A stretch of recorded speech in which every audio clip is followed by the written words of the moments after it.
Lady Blazers from the Tulsa Convention Center.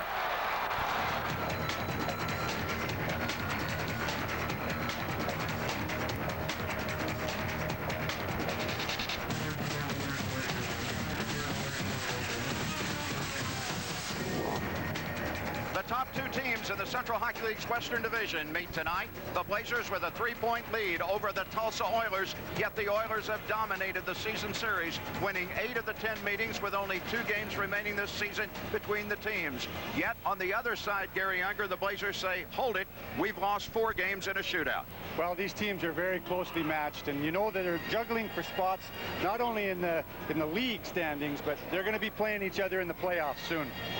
Well, one of the guys that's led Oklahoma City throughout their 8 years of the Revive League is Joe Burton. In fact, he's the all-time leading scorer in the CHL. He's not had a great series against the Oilers, a good one this season, but he's a guy that can light it up at any time. Well, Joe's the kind of guy that you're hoping is not going to play the type of game that he wants to, but he's going to break loose, and you know that at the end of the season, he's going to have a lot of goals against Tulsa. Now, a guy that's had a bunch for the Oilers, their all-time leading scorer is Luke Beausoleil, and he's got 4 goals, 13 assists, 17 points against Oklahoma City this year. Well, it's amazing how close these guys are together, and they can both make things happen on their own, turn games around. They're both game breakers, and you got to watch them real close.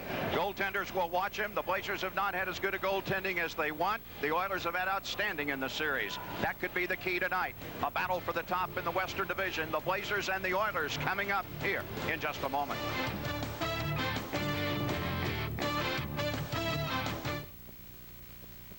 Hey, new Ford buyers, if you want to be absolutely positively sure you're getting the very best price, plus choose from the best selection in the state, all in one location, and if you want 0 down and no payment for 90 days, then you got to come to Joe Cooper Ford in Midwest City this weekend. It's no secret, Joe Cooper wants to continue to be the #1 Ford dealer in Oklahoma, and that means he'll beat any other Ford dealer's price or Your ultimate ticket to the NHL is now available on digital cable. You'll see every NHL superstar, including the best Canadian matchups. Follow your favorite teams on the road to...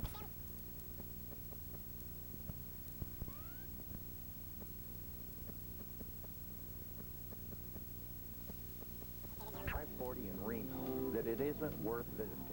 Not true. I'm Ken Burkhardt with Burkhardt's... Just about to conclude. The Blazers and the Oilers getting ready to face off tonight here in the Western Division with the Blazers with a 3-point lead over the Oilers. Thought for a moment that Chad Erickson would get the call in goal, Gary, from Sean Clouston, the Oilers coach, but he's going with James Ronayne.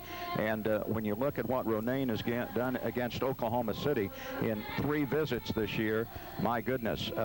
Here's the Blazers 27-13-6, Oilers 27-18-3, 3 points difference in the league standings, and it can all go back to the Tulsa series and the great play of their goaltenders. Ronayne with a 95% saves percentage. And Jamie's had a real good had real good luck against Oklahoma City this year. I don't think he's lost a game at all. So left winger Don Margetti, center Corey McIntyre, right winger Joe Burton, Wade Brookbank and Hardy Sauter at defense, and Cheyenne Filiatro is the goaltender for the Blazers.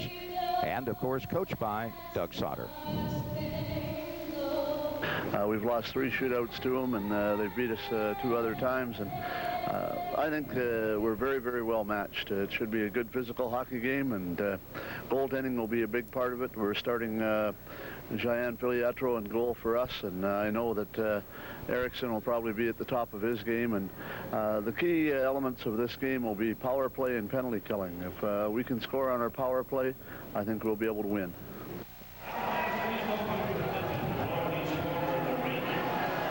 Coach Doug Sauter, the winningest team in the CHL. Who did he replace? You as the winningest coach in the CHL. He's done a great job with Oak City over the years, and every year they're right up close to the top. 2 totally different styles as far as Doug Sauter and Sean Clouston are concerned. Now for the Oilers, number 4 in the league in scoring this year, Doug Lawrence, up among the assist leaders every year, all-time assist leader in the league. Luke Beausoleil, Oilers all-time leading scorer. Marty Diamond on the right wing. Brad Cook and Joran Welsh at defense, and James Ronayne, who has been brilliant against the Oilers, and of course coached by Sean Clouston. The start of our game is very important. I think when you're playing a team as skilled as Oklahoma City, you're going to have good goaltending. We're very confident in our goaltender, so I think that'll be important tonight. And then I think playing defense first. Our team, when we do a good job on our own end, when we focus on defense, we're usually able to create enough offensive opportunities at the other end of the ice, but a focus on defense to start the game off.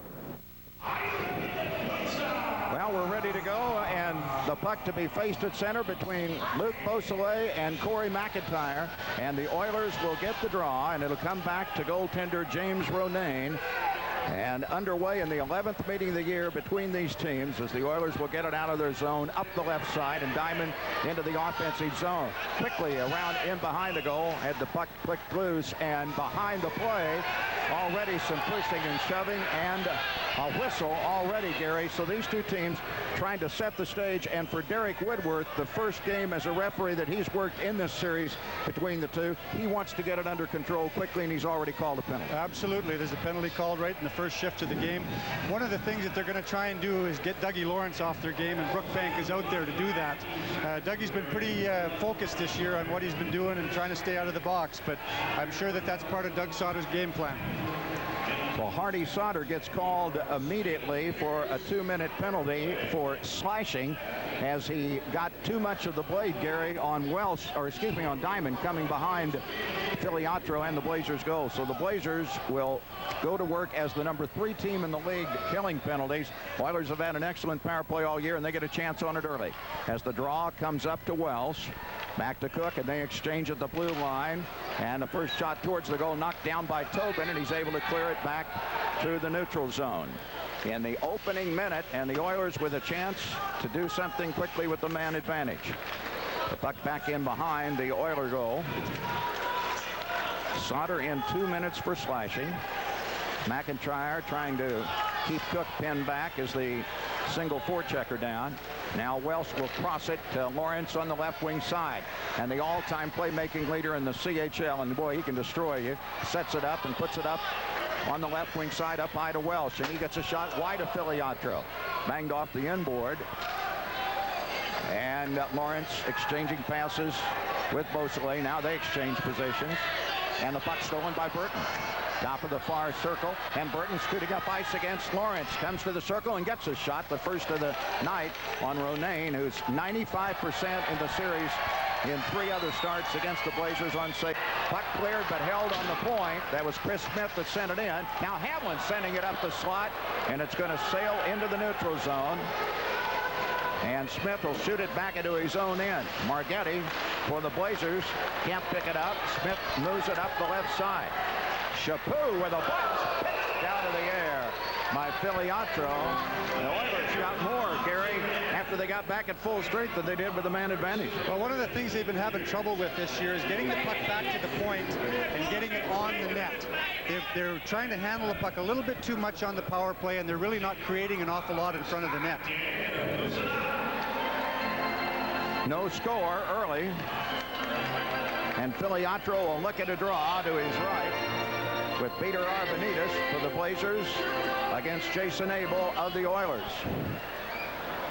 Bill Hunt, rightfully called Pee-wee, since when a guy like Arvanitis, Hunt the linesman, looks up at his helmet, tosses Arvanitis out, and Piernak takes the draw for the Oilers.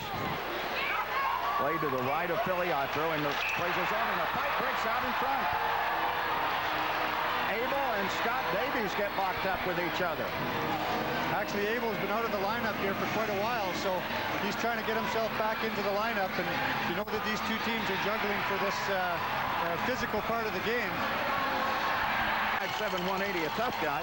Scott Davies for the Blazers certainly doesn't fall into that category, because Davies, as a 25-year-old rookie, is averaging less than a minute a game. Well, 2 unlikely candidates for the first fight in the game, that's for sure. But Jason Abel doesn't back down from anybody. He's the guy that Sean Clouston calls the spark plug on the team. He makes a lot of things happen. Davies in the box for the Blazers. He's been quite a story. Abel's been he's a rookie, and he played for Sean Clouston last year in San Angelo, and it was his rookie season. Also played junior hockey for Sean's brother in Grand Prairie, Alberta. Offsetting 5-minute majors, so neither team with an advantage on the ice. 2:49 into the first, no score. Oilers had an early power play with no success. Blazers able to bat the puck out of their zone on the draw from Arvanitis. Now Chris Smith sends it to the bench area. Paul Johnson for the Blazers, knocking it across, and then it pops back out in center. This rink is 15 to 17 feet shorter than the normal 200-foot rink, and that difference in that neutral zone. Here's Arvanitis with a right wing circle shot off target. Blazers have just one shot on goal here early. Now Charlie Elise can't come up with it, and Chris Smith finds an avenue for the Oilers. And through that shortened zone, he dashes in. Started to shoot. He took a body check along the boards, and you can hear the rattling in the background and behind the play. And the Oilers back at their own end to start again. Doug Lawrence now out. Oilers in the middle of a line change. Beausoleil, you saw him leap onto the bench and then back out. The Oilers almost got caught, Gary, on an extra man. Here's a pass out front. McIntyre with a shot. Second shot. Save. Romaine with two big ones. Corey McIntyre had the hash mark, the slot, and time to shoot. Romaine had the early and easy read on him, and then he had to hustle to get the rebound. And they caused another penalty now. There's another penalty. I think it's for Oilers this time. And that's what happens when you crash the net. The puck goes to the net. Everything's happening in that area, and you never know what can happen with the puck if it's in the crease area. You know, in the pregame you said Beausoleil and Burton will lead their teams. Others, though, will have to step up. Right there, Charlie Elise, who scores very little. Big, tough guy. That's mostly his role. A mugger. He gets that nice pass out of the corner. Kind of an unlikely guy that set up McIntyre. Blazers didn't get the goal, but they got a nice play from somebody that sometimes isn't seen much. Well, the teams are trying to feel each other out right now, and they're just kind of being a little bit careful. Both teams are getting the power play, so we'll see what happens here. A shot off the draw by Olivier, turned away on a jump save by Romaine as the Blazers get their first power play chance. And Beausoleil shooting it into the far corner. Beausoleil's leading the league in shorthanded goals. Right behind him is Joe Burton. So both teams have an opportunity. Even when they're killing a penalty, you have to watch them real close. Across the line, Lawrence bringing it in. The right wing circle now bumped off of it by Tobin. And the puck cleared into center. Burton trying to set it back up. Tobin in his own zone. Blazers trying to get into the offensive end. Tobin's going to carry it across himself, and boy, the Blazers really look disjointed there, as if everybody was parked over in the left side having a convention. Chris Smith in 2 minutes for slashing, as a minute 14 remaining on the power play. Tulsa did a really good job of standing up with the blue line that time, covering all the players that he was going to pass to. What he should do is dump it in the corner and get somebody moving, but it's really hard when you don't dump it in early. You mentioned that they have the small neutral zone here, and if you don't dump it in right when you get over the red line, the wingers that are ahead of you get to the blue line and they have to stop or it's going to be offside. Mike Moore, rookie defenseman, clears it out for the Oilers as the draw came into Tulsa ice. Now Hardy Sauter with 14 points in the series, all an assist, leading the Blazers in the series. Dumps it in to the corner. Blazers' newest face in their lineup is winger Don Margetti on a trade 5 games back from Columbus. He's mugging in the corner. Burton and McIntyre are joining him, and Moore fins them all off. And the Oilers able to get it out just past the 5-minute mark into the scoreless first period. Olivier will go down to play for the Blazers. 38 seconds left. Blazers have struggled, Gary, all year long. They're 9th in the league on the power play. Here's Margetti with a dropper to Burton. And Sauter now will send it on into the corner. Burton trying to hang in front, but a nice play in front by Chaput to break it up. Well, you really wonder why they would struggle on the power play with a guy like Hardy Sauter on the point and Joe Burton in front of the net, but I guess they're just doing a little bit what Tulsa did. They're trying to be a little bit too fancy. Sometimes you have a little bit too much talent and you try and do that little extra play when you should just shoot the puck for the net, crash the net, and try and get a rebound. Well, both teams have had a power play chance. Smith is on the ice. Oilers have killed it off. Sauter rushes it across and almost caught O'Donnell, who limped off earlier at the hash mark, but the play broken up and cleared into center, and the Oilers will try to get something started, but O'Donnell intercepts and he's back in. Now his shot will flutter harmlessly to the far corner, and out it comes. Tobin holds on the point. Just wide, bounces in front, And a nice defensive play by Jordan Welch. And up ice, Beausoleil on a rush with Lawrence. Cross ice. Welch can't get the sweetness of the stick on it for a shot on Filiatro. Lawrence could have made a good play to get behind the net and get it. And now it kicks out, and the Blazers able to take off the pressure as Butler jams it back. 6:40 into a scoreless first. Blazers and the Oilers, top two teams in the Western Division.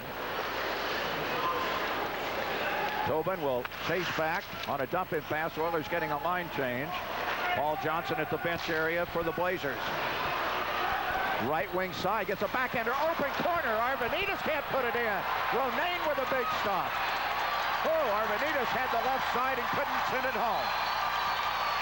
And back comes Slino on a rush to fire it past Filiatro. Chaput trying to get a shot against the screen on Filiatro. Sails it wide. Teams are starting to open up a little bit now. Yep. Hamlin and Sauter jam in the corner, and Sauter gets it out. Arvanitis with the biggest chance of the night moments ago. Blazers with a line change behind Sauter's move into the offensive zone. Now Lisi out in the middle of the line change, had a shot blocked.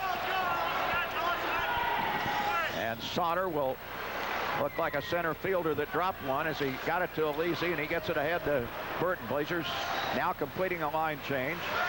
Lawrence picked the pocket. He's been doing that for 8 years in the league. And then Burton regains it. Well, it opened up, Gary. Now it gets stymied in between the blue line. Well, they're talking about that short neutral zone again now. But with Dougie Lawrence carrying the puck, you got to be so careful of him. It's hard to check him because as soon as you come to him, he's going to move it to the open guy. And there's nobody in the league better than he to do just that. Oklahoma City looks a little bit nervous of Tulsa's speed in their zone. They're just getting the puck and bouncing it out, trying to get the play kind of slowed down a little bit. Yeah, the Blazers really have had only 2 legitimate rushes here, as we are a minute 20 from the midway mark of the scoreless first. Now Margetti and Olivier do clear it this time, but this is going to be an icing call.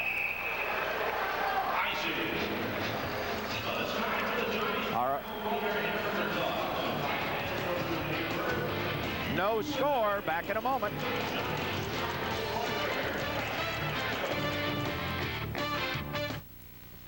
We're pretty proud of our malts and our milkshakes that we make at Brahms. Any flavor that is in our dip cabinet, we can make a malt or shake out of it. You got pictures to prove this? Not too thin, just a little thick. It's however you want it made. The consultant said just use soft serve and call it good. Can't do that. We've maintained the old traditional soda fountain shakes and malts. It says Brahms on the side of the cup, and when you put your name on it, you want to be proud of it. My father's head of the Graziosi crime family. His future in-laws are outlaws. Bernie, Carmine, and this is Uncle Vito. And they want him in the family business. Rent, Goodfellas, Casino, Godfather 1, 2, 3. But becoming a wise guy can be hit. Freeze! FBI! Or miss. Forget about it. Hey, forget about it. Hugh Grant, James Caan, Jeannie Triplehorn. One of the guys now. Mickey Blue Eyes is in demand. Pay-per-view for the demanding viewer. You rule. Here in Tulsa, scoreless between the Blazers and Oilers. You might have noticed earlier, Doug Piernak, Oilers left winger, left the ice. He has a slight knee sprain. He's expected back sometime soon, guys. 11:02 to play, no score. The Oilers and the Blazers. And a face-off as we return will be in the Tulsa zone atop the Blazers' right wing circle. Well, that injury to Piernak is going to hinder Tulsa a little bit. He's been playing on a line with Campbell and Abel. And banged up and limped off. With Voth out of the lineup for Tulsa, he's suspended. That throws that third line off. Oilers without Curtis Voth, serving the third game of a 3-game suspension for a confrontation with an official. Puck comes out into center, and Olivier will shoot it back in for the Blazers. Blazers line, Brady, Butler, O'Donnell, Tobin, and Olivier at defense. And the Oilers with a headman pass to center. Tobin gets it as it kicks to him. Gregoire trying to chase it down against Brady. And Brady across the line. It's a nice shot in on goal. Loose on the doorstep. Jam. Butler trying to put it home. And Ronayne early here tonight, Gary, has played marvelous with action around him in close and the puck loose in the crease. Well, the one thing about Jamie is he has a lot of confidence against the teams this year. All he does is get the puck to the net, but I wonder what they're going to call this. Brad Cook got a shot on his own goaltenders. Is that a shot on net for Tulsa or for Oklahoma City? You saw Butler right there. Butler has picked up most of his 27 goals this year with play right around the net, muscling that like that, and Ronayne just simply out-muscled him on that last play. Ronayne has just been brilliant against the Blazers in 3 previous starts. O'Donnell's draw, and Tobin's shot gets loose, but Ronayne gets a break and has it cleared by Abel. Abel and Davies out after their 5-minute fighting penalties, and Abel into the left wing circle, and ridden hard into the boards. And another crash on the far side, and enough from Olivier. Then Olivier knocks down one of the Oilers. Cameron. Yeah, John Cameron. John Cameron gets checked by Olivier. Now, Gary, it's up to the referee here. The delay call was on Olivier. The delay call was on Olivier to begin with. This is a check from behind, right? Especially without a helmet on. He's going to call that every time. And actually, that came after the original penalty. Question is, will he get another minor even though the delay was on? Well, that'll be the question right now, and they're trying to figure this out. Well, one thing for sure, the Oilers have a power play opportunity. The question is, will Derek Woodworth make it more than just a 2-minute minor against Simon Olivier? It doesn't look like it. It looks like Captain Luc Beausoleil is over trying to argue a little bit and trying to get that extra penalty. Well, he won the argument. A double minor for elbowing. So Olivier gets 2 for elbowing and 2 for cross-checking. That was a good call by the referee. No. And that was the whole question. Was he going to call the second one on the delay? He did. And I thought rightfully so. So the Blazers got a chore here with the Oilers and their power play. And 4 minutes to work with the man advantage. Well, this gives the Oilers time to do several different power play combinations. You don't have to stay out as long for the power play. You got 4 minutes. You need to set it up like we were talking about before. Get it back to the point, get it to the net. That's what Sean Clousey's been talking about. Doug Sauter, he's working with his guys. He's wanting to know, why did we get the 4 minutes instead of the 2 minutes? He's on that side of the ice where he can't see the play happening, so naturally the coach is going to be wondering what's going on. And he didn't have the benefit of the monitors that we did to get to watch it twice and see that exactly that it was a pretty good call. Oilers on the power play, one of the better teams in the league this year, and the Blazers third in killing penalties. Lawrence will get a cross-ice pass to try to set it up. Lawrence turned away on a short side save by Filiatro. And the Blazers able to clear it out. And Dougie almost had enough time on that short side shot with Filiatro coming back, but he was just a split second late to get it in there. Actually, it was a great save by Filiatro to get across that way because it came from the other side of the ice. Oilers trying to set it up.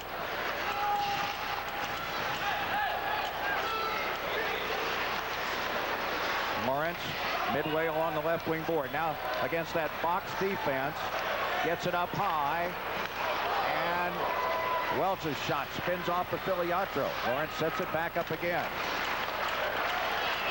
Takes it in deep. He's going to fire it off the glass into the near side board. Brad Cook in from the point for the Oilers in the corner. Now Lawrence, who can work either side, gets it in close, and a save by Filiatro. Marty Diamond didn't get it a lot on the shot, but he was on the doorstep. And he gets it back to Lawrence, who wants to go up high again. Lawrence back in the high slot, up and over the crossbar, off of a Blazer defenseman in front. Now the puck covered up behind. That time, Sauter deflected Brad Cook's shot before it got to Filiatro. Well, you got Luke Beausoleil on his off wing. He's a right-hand shot. He's on his off wing on the far side of the net. Dougie Lawrence is trying to get the puck through the crease area to Luke Beausoleil. You got Marty Diamond in front of the net, creating a lot of problems for the goaltender. He's worried about what Marty Diamond's doing. Then they're getting a shot on the net. So they're creating a lot of opportunities here and a lot of chances. The number 4 power play in the league, the Oilers at 20%. Blazers at 83.5% shorthanded. 3rd in the league. Smith to Mike Moore, and his shot's going to fly high off of the glass. Bounce back. McIntyre gets a final read and gets it up to Burton. Joe Burton into the offensive zone for the Blazers, killing little time. And a sandwich job between Mike Moore, Sly Noah, the Oilers, and Joe Burton. And referee Derek Woodworth has got the penalty box door open for the Oilers, and that will negate the power play for Tulsa. All right, we're back in a moment right after this. You hear a lot of talk in prime time. Period between the Blazers and Oilers. Not only good hockey, can you see right here, but also some great basketball. And coming up in Tulsa Thursday night, it's late night with the Golden Hurricane from Honolulu, Hawaii. Brian Riley will host TCI's live coverage of the TU at Hawaii game starting at 11 p.m. on Channel 44 on TCI. Bruce Howard, J.B. Haney will have the live play-by-play from the islands as TU tries to hold on to first place in the WAC. The only place to watch the game is Channel 44 on TCI in Tulsa at 11 p.m. Thursday. Guys? Each team now a skater shy. Ronayne got 2 minutes on a goaltender interference call, and that evens the ice up at 4 skaters each. As Tobin trying to come out of his zone, has his pocket picked by Hamlin. And then his left wing pass redirected to the opposite point and sent into the corner by Chris Smith, where Gregoire plays and Hamlin helps him out into the offensive zone, but McIntyre has beaten him across. Shots on goal at this point. Blazers with 10 shots on goal. Tulsa with 5. No score. I don't know right now. Still quality chances probably about the same. I would say both teams have had about the same amount of quality scoring chances, like you say, John. On the 4-on-4, Sean Clouston's got Craig Hamlin out on the ice. He's trying to counteract Joe Burton. I don't think anybody can catch Joe if he gets a jump on him, except a guy like Craig Hamlin. 7:35, no score here in the first. And there is a 14-second difference on the 2 penalties. Oilers will get about 14 seconds with a man advantage. Here is Chaput to shoot it in from the neutral zone. Filiatro, who's played better this year behind the net for the Blazers, centered around. Now Sauter's come back to help out in the near corner. And Brookbank will try to complete the play on the opposite side. He finds a little avenue with that long stride on that 6'4" frame. He's the center, and he's shot it in. And behind the play, the Blazers will get some line changes. And Sauter steps in and gets a steal of the puck, and then it tips off of Brady, and Ronayne had to tip it away as it got in close. Now Beausoleil trying to set something to Joran Welsh, who's had a couple of chances. And Welsh has the puck stolen by Butler. He throws it the distance, and Ronayne plays it off of the corner. 8 seconds. The Oilers will be at full strength. Butler can't get a shot from the left wing circle, and the Oilers now get Slino out, but they have only 10 seconds to work with a man advantage, and actually are going to get called for icing, Gary, because just as that puck was shot, no stepped on the ice, and technically the Oilers then were at full strength, and that's why the icing call is coming back the other way, and Filiatro gets a breather, and Doug Sauter knows that in 8 seconds his club will be back at full strength. That's what's helped the Blazers this year, Gary. I mean, you've been used to seeing them with a great power play and a good penalty killing. They've had a good penalty killing crew. That's helped carry a poor power play this year. Absolutely. And Doug's trying to now match up. It's harder for the visiting coach to come in. He has to get his lineup on the ice first. The home team gets the last change. So if he's trying to match lines, they're going to have to switch on the fly. Puck across the Blazer line. Tobin. Now Olivier out of the penalty box. Blazers back at full strength. And Davies will get a shot on Romain. And he takes no chances. He gets it covered up. Well, they got Doug Piernak back out on the ice. He had the knee injury in the warm-up, and they got their line back together again. This is a line that's been really a spark plug for the Oilers in the past. Here's a look at the shot here, and Romain is a real good job at covering the rebounds. The other thing that you want to watch with Jamie is he really handles the puck well. He can move the puck up. He handles it like another defenseman. So that's one of the things that he's really strong at. And this young man likes this year better than last year. At Buffalo State, he was .417-1 last year in his final college season. Well, that's what made him a great goaltender. He had like 70 shots a game every time. Played on the worst team in the league, but he had to come up big for his team. And he has come up big for the Oilers this year, that is for sure. He came to camp this year and made this club. He didn't have a shot at making the club. You know, they had Chris Charlin here from the New Mexico Scorpions, and also, you know, Chad Erickson was going to be the #1, and Jamie just came in and won a spot. Oilers trying to get out of their own zone, having a little trouble here on a couple of trips out. And the puck pops in and out across the blue line. So an offsides against Oklahoma City. 5:27 to play.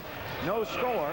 Blazers on shots on goal have the edge, but nobody's got it on the scoreboard. 11-5 right now. Our unofficial shots on goal for the Blazers. Again, this has been the series all year long, though. There's only been 2 games that have not been close at the finish that could have gone either way, and each team has won a 3-goal decision. Absolutely, and out there right now, there's really not an awful lot of room to move. That's why we're not seeing any really good plays, because everybody's taking their check. They're taking them right to the boards. They're following through with their check. And really, when you got the puck, you've only got a second to make a play. Tobin shot and cleared out. Now Olivier will send the Oilers back into their end zone for Joran Welsh to play to Lawrence. Beausoleil with 17 points in the series this year against the Blazers. 4 goals, 13 assists, can't do anything, and Margetti gets a chance. And he gets a backhander off balance. Romain did a good job to come out, cut the angle completely. Now in the corner, the puck slips behind the goal. And on the far side, Beausoleil gets a center pass and gets to center himself, but behind the play, Dougie Lawrence and McIntyre. They were teammates back on the Blazers' Levens Cup championship team. There is no score. 4:46 to play. It's the Oilers and the Blazers. Back in a moment.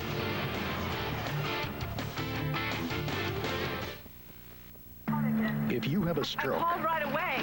you have 60 minutes to win or lose the race of your life. With every second, a stroke can kill a part of your brain that may control movement, sight, or speech. Now there are new treatments, but you must get to a hospital fast. If you suddenly feel numbness on one side, have trouble talking, walking, or seeing, it could be a stroke. Call 911. If you have a stroke, how you spend the next 60 minutes could determine how you spend the rest of your life. Well, we build marine winches here and marine deck equipment. My boots, they're very important. I got to walk around all day in them. They better be comfortable and they better be right. These are my feet. You have to have the equipment to match the environment. Bottom line. Wolverine DuraShocks, the world's most comfortable boots, guaranteed. See Oklahoma's largest selection of Wolverine boots and shoes at Jelco Clothing and Shoes, I-40 and Agnew in Oklahoma City, and in Norman, 24th and Main. Welcome back to Tulsa. The Oilers and Blazers still scoreless. How about a little trivia? This trivia question sent to you by the Tulsa Sports Web. Which Oiler holds the record for the most penalty minutes in a game? And that would be 57 minutes. Is it Curtis Voth, Mike McWilliam, Craig Cox, or Dougie Lawrence? To vote online, check out www.tulsasportsweb.com. We'll give you the answer near the end of the game, guys. Can I vote, John? Yeah, can I vote? It might be the only one I know. You guys are not eligible. Sorry. We're not eligible, No. John. Okay, thanks. Gee, the one question I knew. Each team is skater shy. McIntyre and Lawrence, at the end of that last stoppage in play, each sent in 2 minutes for slashing. And now 35 seconds into the 4-on-4 skating sequence. And again, both teams really kind of like 2 heavyweight fighters feeling each other out. Smith will put a shot on Gian Filiatro. He turns away. Chris Smith had a noted distinction last year, one that the Oilers would just as soon forget. Well, Chris Smith is like another offensive player out there. He plays defense, but he's really dangerous when he gets the puck. He can carry the puck like a winger, and last year he had a couple of hat tricks. And one was against the Blazers, and was the only game of the 13 games in the series last year that the Oilers won. Really? Yeah. And was he playing wing that game, or was he playing D? No, he was at D. He was playing D. He's very agile. He can go back and forth. Spino, right wing circle for the Oilers. 4 minutes to go in the first against Rod Butler. And Butler will control to Paul Johnson. PJ has been back and forth off of the D and on the wing over the last month for the Blazers. Getting it in across the blue line. Now he has to get back defensively, and here comes No. Beausoleil had to step back on side as the puck came in. Chris Dashting with a pass out to Arvanitis. He'll deflect it to the opposite end. This should be and is going to be an icing call with 3:32 remaining here in the first. And this game, to me, looks like it is a closer check game than almost any game in the series so far, and certainly. And up the board, down on the ice goes Paul Johnson for the Blazers, and the Oilers will get up Craig Hamlin. There's really a mental edge for that first goal that's scored. That's what the players are really, they're afraid to make a mistake, to let the other team make that goal, and they're also don't want to get in too deep so that they get caught. So it's really a chess match right now. Richard Beavers, trainer for the Blazers, checking with Paul Johnson after that little spin into the boards. Here's Don Margetti on the draw for the Blazers, can't control it, and back out it comes for the Oilers, and it's brought up ice by Gregoire, and a nice save by Filiatro off the low left pad. Burton will cross it as the Blazers try to get something going. Across the line, Burton trailing Margetti. Almost got it to Margetti, a tip behind it. Now he can't center it out, and a puck bouncing to the far side. Burton knocked down as McIntyre and Lawrence step out. Both teams at full strength, under 3 to go in the first. Gregoire's shot is blocked up high, and Olivier stole it. And Olivier starts a late 3-on-2 and then gives it up on a pass, and on a line change, Moore almost had a breakaway. Now Brookbank back across to McIntyre, taking it deep, pass in front, just deflected away by Ronayne. On the point, Olivier to hold for the Blazers. Gets it down to the goal line, but there's nobody in a white shirt, and Tulsa under some pressure cleared. Really a smart play by McIntyre. He didn't wind up and take the hard shot. All he wanted to do is get a rebound on that shot, and it almost worked. 2:03 to play as the Oilers will come back out. Blazers under 2 minutes to go, scoreless on the road.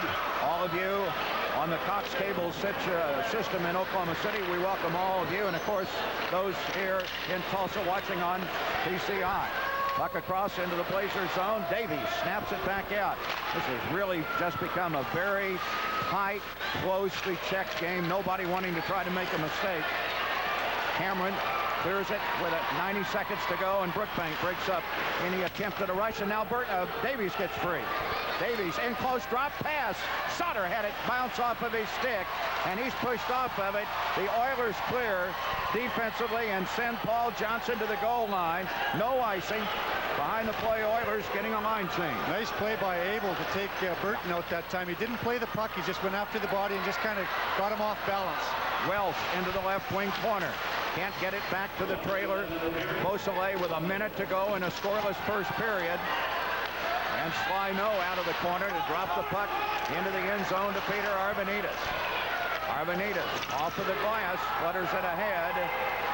This one will carry the distance, and linesman Pee Wee Hunt has whistled an icing call. 45 seconds to play.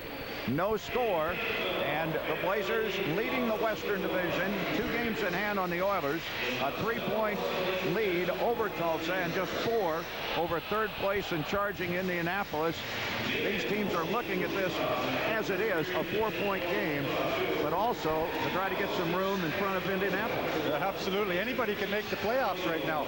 You don't have a lock on the playoffs being in first place like a Fayetteville does. They lock the playoff spot now because they've got Memphis in the league. That's right. But any team can play into the playoffs. There's, I think, 11 points or 12 points separating the top from the bottom. 30 seconds to play. Oilers back for a long pass into their zone. Chris Smith is cleared to Slino. And like a bench penalty. Yeah, across the way, behind the play, the Oilers have just been whistled for a 2-minute minor. And you're right, Gary, something happened on the bench. I don't know if Sean Clouston said something or somebody on the bench, but whatever happened, Derek Woodworth did not like what he heard, and he's telling Chris Smith, and now Sean Clouston doesn't like what he's seeing. Yeah, that's right, exactly. And you know, you mentioned it earlier in the game, John. The referee wants to keep this game into control. They want to make sure that they're not coming into the third period with slashing and hacking and guys getting hurt. So he's going to call the little stuff early and then maybe back off as the game goes on. Slino came over to say something to Woodworth, and now Woodworth, I think he just wanted to tell him that Sean Clouston wanted a word with him. One thing, you're never going to win the battle with the referee. The referee is always going to win the battle. So you got to get your point across, but it's you got to be careful how you do it.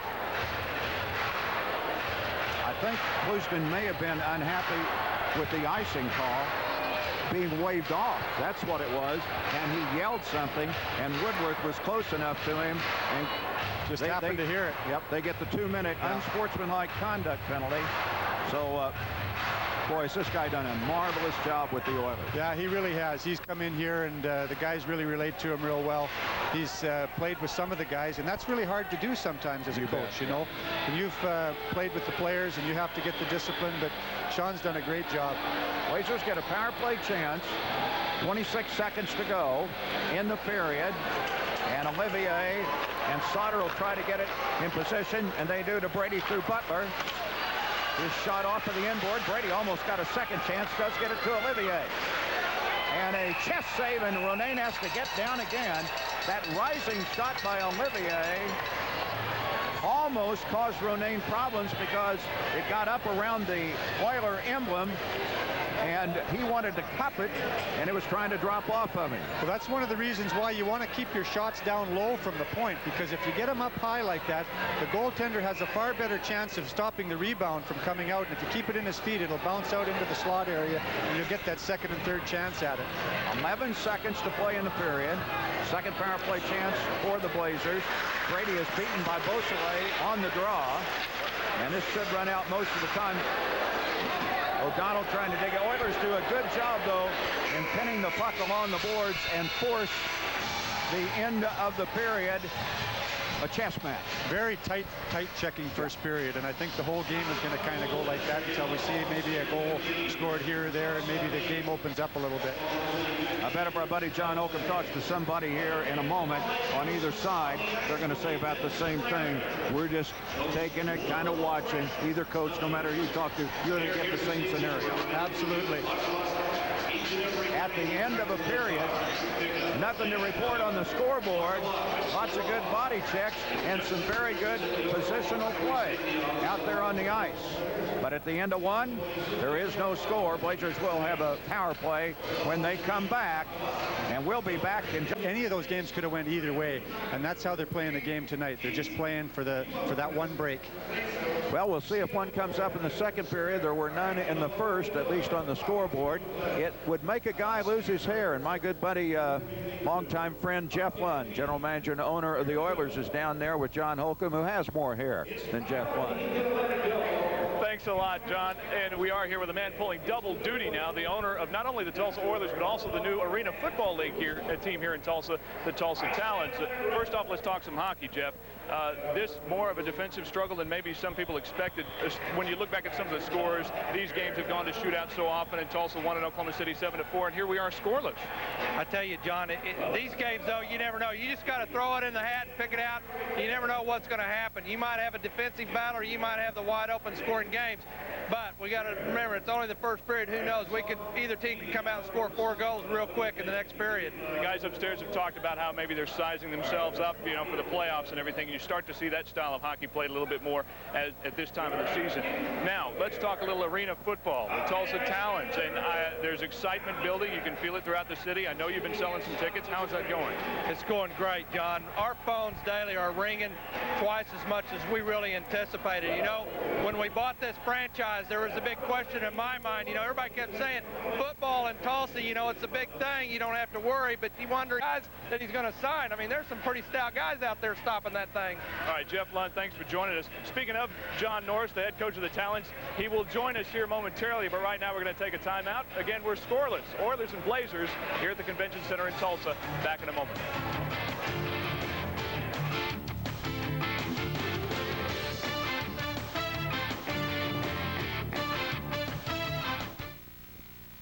Hey, new Ford buyers, if you want to be absolutely positively sure you're getting the very best price, plus choose from the best selection in the state, all in one location, and if you want 0 down and no payment for 90 days, then you got to come to Joe Cooper Ford in Midwest City this weekend.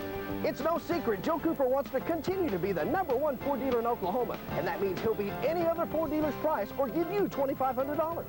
Here are some examples of Joe Cooper Ford's low prices. This 2000 Ford F-150 is only $13,277, and with only 10% down, $243 a month. Or this 2000 Explorer Sport is only $17,877 and $325 a month. Or this 2000 F-150 Super Cab, only $15,977 and $291 a month. And sports car buyers, how about this 2000 Mustang?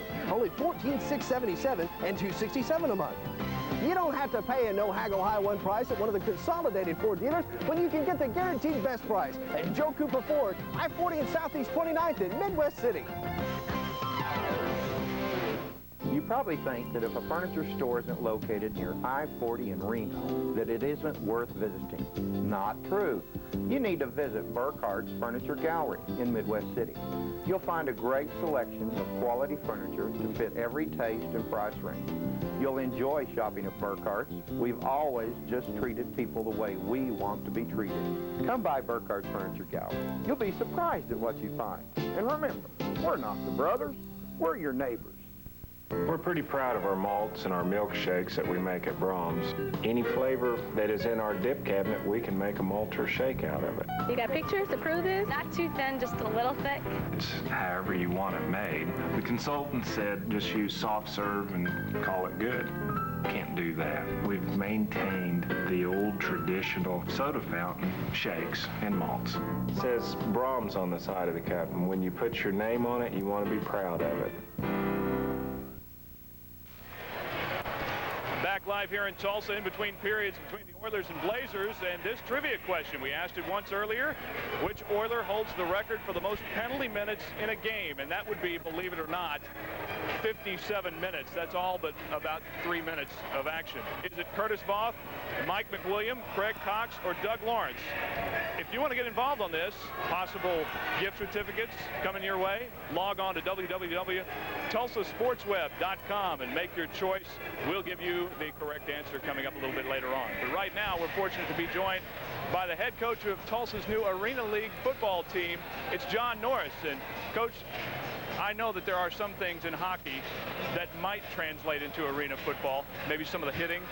Well, yeah, definitely the hitting. You know, you see these hits up against the wall, these checks up against the wall today. I mean, it's been a pretty good battle out here, and it's got a lot of similarities with arena football. Now, as far as arena football goes in the Tulsa Talons, where are you as far as getting the roster? I mean, we're getting close to this season opener, aren't we? Yeah, we've signed about 21 of our 30 guys that we're allowed to sign before before training camp. And we're continuing to look at guys and turn over stones and find new players every day. Now, some of the names that people across the state will recognize, well, for starters, the first guy that you got under contract, Trent Alexander, had a great career at OSU. Who are some of the other guys? Well, we've got Kenny Gunn, a Tulsa grad who had a great career at the University of Tulsa. Sean Scott, who played up at Pittsburgh State, who's a Tulsa Central guy. Damon Sampson, another Booker T guy. Stephen Daniels, just to name a few. But I would say about 90% of our guys are pretty much local players. And you've really been able to get a leg up on some of these other AF2 franchises by being able to sign so many talented guys just from right around here. Yeah, and some of the team dynamics are already in place because these guys know each other. They've had some bonding moments before in that, you know, they played against each other. And they're a great group of guys and a fun group of guys to be around. It's going to be a fun year. You've had an extensive history with arena football, being a part of the first ever inaugural league champs in your first season and then coaching some and everything. What is really maybe the major difference that fans, football fans or other people just generally interested in football will see when they come to an arena league game? Well, when you come to an arena football game, you're not just watching. You're part of the action. With the music in between plays, there's a lot of interaction with the crowd and the players during a game. It's just, you know, the fans are just that much closer to the action, and you almost feel like you're a part of the event. I know coaching staffs never take a day off. You work 366 days a year, if there are that many. What is your itinerary like now until April 8th? Well, we're continuing to look at more players, like we said before. We're continuing to put the playbook together and just arrange practices, planning practices through the first part of the season. Basically trying to plan the first 6 weeks of what we're going to do when we get the players out there. It's really tough, though, to guess who might be good and who might not be quite as good since this is the inaugural season for this 16-team league. Kind of break down the league for us and let us know. There's 2 divisions, is that right? Yeah, there's 2 divisions. There's a Western division and an Eastern division, so to speak. Our division will include Quad Cities, Iowa, Birmingham, Alabama, Huntsville, Alabama, Little Rock. That'll be a big rivalry for us. Store isn't located near I-40 in Reno, that it isn't worth visiting. Not true. I'm Ken Burkhart with Burkhart's Furniture Gallery. We've been told that we have the finest selection of quality furniture at affordable prices. We're the best kept secret in town. Remember, we're not the brothers, we're your neighbors. So come on down and see us. We're located at 7517 Southeast 15th on the corner of 15th and Midwest Boulevard in Midwest City. Introducing the newly redesigned Ford Taurus.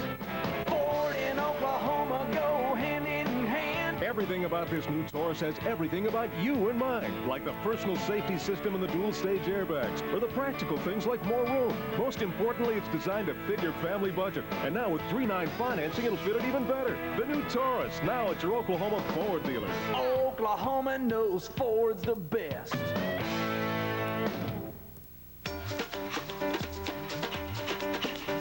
You don't have to leave America to discover a whole new country.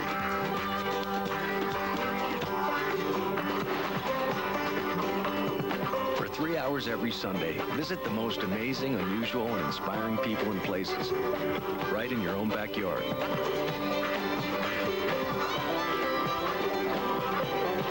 Only in America. Sunday nights from 8 to 11 on the Travel Channel.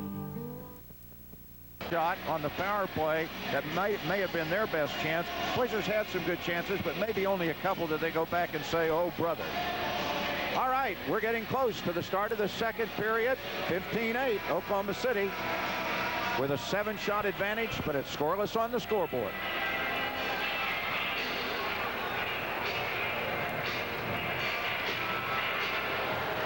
Saves in the period.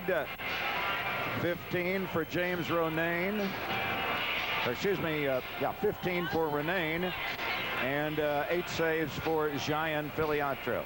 And the Blazers, working on their 3rd power play, are 0 for 2, and the Oilers 0 for 1. Well, the Oilers will be shorthanded for 1 minute and 34 seconds. And this on a carryover of the bench minor against this guy, Sean Clouston, who was very upset on what he thought should have been an icing call late in the period. And that's what a coach has to do. He has to control himself when he's on the bench. It's difficult sometimes because you're not extending a lot of energy out there other than inside. The players are getting out and getting to bang somebody and, you know, run into the bodies and that type of thing. But a coach just kind of gets standing there, and when a bad play is called, he wants to get his 2 cents in, and it cost him. Corey McIntyre will win the draw against Luke Beausoleil to start the period. And Hardy Sauter's pass to Olivier is directed in to the Tulsa end zone and then slapped up, but Olivier holds and gets it into the corner. Blazers trying to get the power play set up early and snap the goose egg, but to do it, they'll have to go back and start at the other end. Sauter back to play it off of the inboard, gets it back too far from him to Olivier. Margetti tried to cross it, does get it in, and Burton and McIntyre set it up for Olivier. Now McIntyre up high to Sauter. His shot, Ronayne down to make the save, and again Ronayne looking around. Thought that one might have gotten loose for a moment, Gary, from his right pad. He saw him shift his weight and his look over to the left, but he had it flushed and pinned in there. Well, Hardy Sauter's the key to Oklahoma City's power play, and they're always trying to get it back to him at the point. They want to move the puck around, get a clear shot at Jamie Ronayne. Here it is back to Sauter, and he's going to keep the puck low, but this is a tough job for a goaltender to stop that from being a rebound, and they did a great job on that. And as you saw, the puck actually did come loose after the whistle. Hamlin picking up a block shot up at the point. Will put one into the glove of Filiatro, and the Blazers have to go back to start again, and Hamlin applying some pressure, does a nice job to keep the Blazers pinned for the moment. 35 seconds left on the Blazers power play opening minute, just past the opening minute of the second period. Margetti trying to take it deep, does. Now spreads it with a pass to the point, and Olivier's shot flutters to the near side glass and the corner. And Burton snaps it back around. Up it comes to Olivier. McIntyre bumped off the puck. Looked behind him, thought there should have been a call from Woodward, the referee, and the puck sent back. Late on the power play, and the Oilers back, and here's Brady coming in close. And a great play from behind as Brady was walking in. Mike Moore with that long reach stole it. And the Oilers hustle it in the offensive zone, and Moore's going to get a shot. Up and over and off the glass over Filiatro. Now Lawrence back in. And Philly looking over his shoulder as Sauter knocks it loose. And a penalty coming up in the far circle. Tobin gets knocked up under Beausoleil, and stick trips him. He's to the ice. And Tobin is to the penalty box, and you see right here, Tobin pulls him down with a stick. No reason to argue that call because it's about 5 feet from the eyes of the referee. Well, that was an unbelievable shift for Mike Moore. He came down. It was a breakaway shot. Oklahoma City's in clean. He dives, takes the puck, turns it over, and comes back and gets an unbelievable. Minute 24 remaining on Tobin's tripping penalty. 2:39 into the period.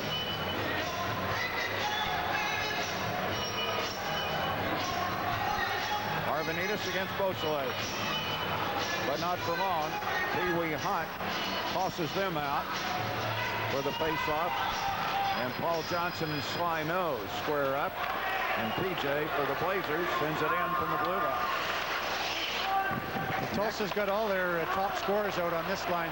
They had Marty Diamond out in front of the net before, but they replaced him with Sly Noel, and now they've got their top 3 goal scorers out there, so they're pressing a little bit right now to try and get a goal on this power play. And Beausoleil and Lawrence setting it up along the right wing board with Sly Noel in the end zone. Brookbank and Sauter trying to pin it. Lawrence almost now some help late from Paul Johnson. But Lawrence, as he so often does, comes off with the puck and sets the power play up again. Along the near board, Beausoleil jams it across the crease. That took a hop on him just as he wanted a shot on the corner. Now Lawrence and Beausoleil, and Lawrence had it knocked loose, but it's like a magnet. It comes back to the CHL's all-time leading playmaker. And Lawrence fakes the shot, wants to go high. with a shot. Filiatro says, look what I've done. Lots of action there today. Nice shot up the slot from Brad Cook. Oilers really controlling the puck well in their zone, trying to get it back for that one perfect shot. But again, there's no rebound. Both goaltenders are really doing an awesome job tonight covering up those rebounds. 16:13 to play in the second. Now, in the 10 games prior to this one in the series this year, Blazers have averaged 3.3 goals a game. Oilers have averaged 3.9. Olivier will wrap it. And Burton completes it and jams the puck out. Tobin is back on in 8 seconds. As Filiatro taps the dashing, he uses the glass. Can't get the puck out. Blazers are back at full strength, and Burton and Tobin get a 2-on-1 late. Burton's shot zims off the side of the cage. McIntyre trying to play it back on a pass in front. This comes to the near point, and Dashny to McIntyre. And he tried to catch Margetti cutting to the net, but the pass sailed by him. Now the Oilers have dumped it into the neutral zone, and then it's played right back through. And Marty Diamond loses. Margetti gets a shot. It rolls into the crease or into the slot and is batted back out on the rebound. And Olivier will go down to get it and play it on an exchange in front to McIntyre. Burton wanting the left side of the rink for Tobin, who kicked it deep. Blazers starting to get a little bit of a line change, and the Oilers try to catch it, and they get a dash through center. That's Abel with a shot off of the pad of Filiatro, but he had the good help from the winger Margetti coming back. And now Tobin's pass into the Oilers zone will allow the Blazers to complete a line change 5 minutes into the second. And Mike Moore, skipper, sends Tobin back to get the puck. Save at the blue line for Chris Smith. And to the left wing corner, and Abel puts it back to a chasing John Cameron. He and Davies pricing the board. Doug Piernak overskated it. Davies trying to come up with it, finds it. And he wants to send it for the chasing Elise, who got a nice pass through the crease. Brookbank's return, sticked into the corner on a Ronayne save. And Davies pinned into the boards to the right of Ronayne. And Elise can't come up with a buck, and Abel does. And then it's jammed out through the neutral zone. And Tulsa will use this chance with Sauter back into the Blazers end zone. As seen on Saturday nights at 9 Eastern, 6 Pacific, only on Game Show Network. You probably think that if a furniture store isn't located near I-40 in Reno, that it isn't worth visiting. Not true. You need to visit Burkhardt's Furniture Gallery in Midwest City. You'll find a great selection of quality furniture to fit every taste and price range. You'll enjoy shopping at Burkhardt's. We've always just treated people the way we want to be treated. Come by Burkhardt's Furniture Gallery. You'll be surprised at what you find. And remember, we're not the brothers, we're your neighbors. Back at the convention center, Jamie Ronayne, stellar in goal for the Oilers. His nickname, guys, is Crusher, and he got that during a card game. Now, I don't know if that's positive or negative or what you have to do to get named Crusher in a card game. Maybe you guys can answer that. He's too young to play cards, isn't he? I'm too old to still be playing, but the reason he got it is because he knows how to bluff. Slino steps in for the face-off for the Oilers and is beaten by Sean Brady. 13:27 to play, no score. Oilers and the Blazers. And Olivier trying to get the puck out of his own zone. He's going to let Brady try to attempt the left side, and he gets it to Butler, and it covered 2 lines. And again, you'll get more 2-line passes with this shorter neutral zone here.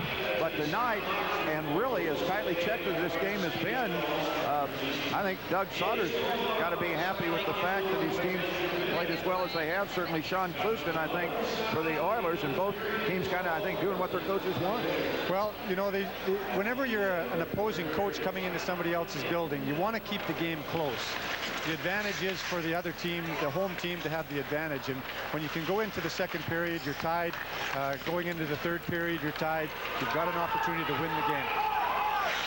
It'll come back after the Blazers dump it the length of the arena right off of that faceoff. In the Central Hockey League tonight, Columbus at Fayetteville, Memphis at Huntsville, Wichita at Macon, San Antonio at Topeka. Blazers starting the evening with 60 points, a 3-point edge over the Oilers, and a point back in third, hard-charging Indianapolis.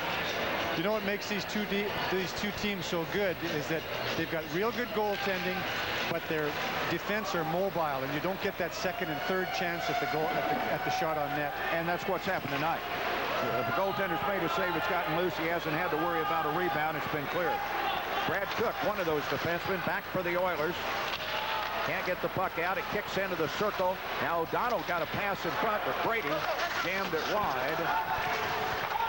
And Olivier's going to rush down, and he got the puck loose from Lawrence. Now it spins around to the far side. O'Donnell into the crease. Now that, some fans would think that was a shot, and they might. I don't think they'll count it as a shot on goal, but that was not a shot. That was O'Donnell trying to get it right here to Brady. See Brady coming right in, and Ronayne steps up and makes the play. Absolutely. I think they'll call it a shot on goal because the goaltender stopped it, but that's a good play. When you have nothing to do with the puck, just get it toward the net. It can create something. If Jamie fumbles the puck right there, Oklahoma City's got a rebound. Oilers have the draw, and they quickly get it across the line to Marty Diamond. And then defenseman Ryan Reed got a shot wide of Filiatro. He sees it come back in behind the goal. Hard check in behind the net. And the puck loose in front. Score! Filiatro pinned to the right. The puck rolled out in front, and it was batted into a wide open net at 7:52. We talk about playing it close, playing it tight, and here's Jean-Francois Gregoire. Great concentration by Francois in front of the net. The puck, nobody knew which way the puck was going to bounce when it came off the goaltender's pad. The goaltender didn't even know where it was going. He kind of lost sight of it a little bit. It just happened to bounce in the neutral zone. Here we say the goaltender put his glove down and actually knocked the puck out himself with his stick. And Gregoire just reached around and tapped it into an open net. And it wasn't like he was guarded because Margetti was all over him. Yeah, Gregoire did a great job of getting open.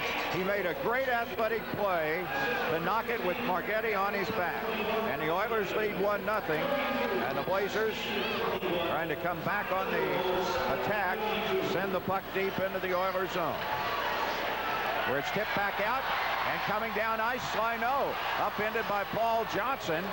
Johnson made a nice play to keep from getting called for a penalty. Now Lawrence sending it in front, and a backhander in front. Dicey trying to knock it away. He gets it up the wing. Margetti will chase. Can't get it on the stick of Joe Burton. The Blazers' all-time leading scorer. Hasn't done much tonight so far. 4 aces on the board. 11-11 to play here in the second. And the Oilers clear it out of their zone with a 1-0 lead. Brookbank has gone back to play. And after exchanging with Sauter, gets it ahead. And Scott Davies poking it in. But the Oilers standing up at the blue line, Gary, keeping it right back out. And they may stand up there a little bit more now with that 1-0 lead. Here's Cameron in the corner. Can't clear the point. Goalward shot wide of a screen. Ronayne zung off of the near corner, and Piernak has chased it up ice and then loses, and Davies ahead to Alize. Alize with a shot, toe save. Sauter trying to get it right wing circle, couldn't get a rebound shot to get near the goal. And the Oiler crowd with plenty to cheer about now with the 1-0 lead. As the puck down into the left again, Chris Smith doing a good job to get it out, then loses. And Davies to Arvanitas. Davies will chase the deflected Arvanitas shot and gets it back to Peter behind the goal. Peter looking for a white shirt in front, got it in front, but it rolls away. And in a return shot, loose on the doorstep. Ronayne has it pawed and covered up. 2 seconds past the midway mark. of the second period and the game. It's a seat squirmer, 1-zip Tulsa. Well, those are pretty good shifts for Tulsa to come out to. You have to be real careful when you score a goal like this. But when you score a goal on Oklahoma City, you watch here. Now the Oklahoma City are going to come out. They're going to probably come out a little bit harder, and they're going to try and get a couple of saves here, to get a couple shots on net. But again, Jamie Ronay gets the rebound. Blazers shots on goal in this period. Now have 6, 21 for the game. Ronayne has turned all 21 away. Jason Abel, who had an operation a month ago, just left the ice. All right, 1-0 Tulsa. We're back in a moment, right after this. To be a great actress, you must call upon your own experiences. So when I want to feel disappointment, I think of this. And this when I want to feel sorrow. But when I want to feel intense joy, this is what I think of. Arby's Light Roast Chicken Santa Fe. Roasted chicken, cheddar cheese, and a rich Santa Fe sauce. Great taste without all the fat. Of course, it also comes in real handy when I want to feel full. Try the Light Roast Chicken Santa Fe, part of the Light menu at Arby's. Are you confused by all the talk going around about satellite TV? Do you have to buy the dish, or can you rent it? Can you install it yourself? Will it work on all your TVs? Is programming included? And what about service, repair? Before you gamble with your hard-earned cash, call 1-888-SAT-INFO to get this free brochure with all the answers. Just call 1-888-SAT-INFO for your brochure. It's a sure bet, and it's free. The Oilers lead the Blazers 1-0. Here's another look at our trivia question. Which Oiler holds the record for the most penalty minutes in a game? That would be 57 minutes. Curtis Voth, Mike McWilliam, Craig Cox, and Doug Lawrence. If you know the answer, log on to www.tulsasportsweb.com. You could win gift certificates and more. Sean Brady against Craig Hamlin as we get back to play. Tobin will get a shot that doesn't make it to the goal. Brady gets it back into the corner to O'Donnell. And then it's intercepted and sent to the near side where Diamond's tied up by Butler. And the Oilers now get a pop-out pass to center. Gregoire, who has the goal. And across the line, lost it once, regained it, lost it again. And Brady trying to find an avenue for Butler. Shoots it to the Oiler goal line. Then gets it back and gets a shot on Ronayne. Ronayne jumping up. Sean Brady. Boy, since the Oilers have scored, the zip has come back in the Oklahoma City offense a little bit more. The urgency, let's put it that way. Urgency is the word. Here, Ryan Reed hasn't had an awful lot of shifts tonight, and what happens is you're really not cool. You've got to build up a sweat a little bit. You are cool, and you're trying to get into the game. The other players are all, played many shifts, so it's tough for a player just to kind of get thrown out in a game like this because everybody's that far ahead of you. Brad Cook to clear it out, and puck got caught up in the jersey of Brookbank. Jason Abel coming back on the ice. He must have just had a problem with his skate. Steve Enlow was coming with him, so luckily it wasn't an injury. The draw in the neutral zone beyond the Oiler line. The goal by Gregoire, his 8th since joining the Oilers after the season started, and it's the difference right now. Brookbank will send it in, and off the Ronayne save, the puck cleared the distance. Brookbank will go back to get it. Blazers with 6 shots, Oilers with 5 in the period. And the breakout from McIntyre, 3-on-3. Tries to split the defense, gets through. Backhander, sliding save. Ronayne playing everything perfect, Gary. He spotted the move to the backhand, he slid across. Well, it was a great move by McIntyre, and he had the chance to make one more move if he could have, but Ronayne is really coming out and covering the angles well. McIntyre jumps around a man, makes the move, then goes backhand, and there's Ronayne. I mean, he's got the whole side of the net covered. He's got the half of the pipes over the back half of his body. He is really anticipating. And as a defenseman, you could see the defenseman looking down at the puck, and that's one thing you don't want to do is be looking at the puck, especially with a guy like McIntyre who can handle a puck like that. And that's where he made the move. That's right. Joe Burton for the Blazers against Craig Hamlin. Somebody got in the circle too soon. 8:41 in the second. Oilers breaking the goose egg at the midway mark of the period on Gregoire's goal. Hamlin with a clean draw as Margetti had stepped in after Burton was tossed out. Now Hamlin over to Gregoire, and it kicks back, and Margetti gets a play at the goal line out front. McIntyre high, loose puck, and a whistle. Puck rolled away. Now what's the whistle for? Well, it was a quick whistle. The referee the last couple of games have been blowing the whistle real quick. He lose sight of the puck in front of the net. Happened 3 or 4 times in the game against Indy last night in Tulsa. Doug Sauter's got to be going crazy on the bench because he sees the puck come loose, but the stop there was made by Ronayne to hit him in the face mask. You could hear it all the way up here. Yep. But the puck was loose and they should have let the play go. Very quick whistle. McIntyre with the shot, but no chance for the rebound on the quick whistle. Goes against Hamlin, who wins the faceoff. And Gregoire sends it to the left wing side for the Oilers, but Diamond is tied up in the near corner. And the puck to McIntyre back behind the goal. Now he's jammed by Mike Moore. Pops free, Margetti trying to play it back to Burton. And the play tied up in the corners. Margetti comes in late. Jams at the puck, jams again. On the 6th time, he digs it loose. Well, Woodworth had a quick whistle on the shot and no whistle on the play in the corner, and it stays there, and the pass finally comes up to the blue line, and here's Hamlin. Hamlin down the left side, tried to get it to Gregoire, or rather to Smith. Now Burton with it. At the end of a shift is going to dump the puck in. And up on the point, Brookbank holds. He gets a bullet on the point, and Ronayne is able to hold on and make the stop. But what you're trying to do in the defensive zone is you want to freeze the puck along the boards in the defensive zone. The other team, Oklahoma City, is trying to dig it out, so it ends up coming back to the point like that, and they get a shot on net.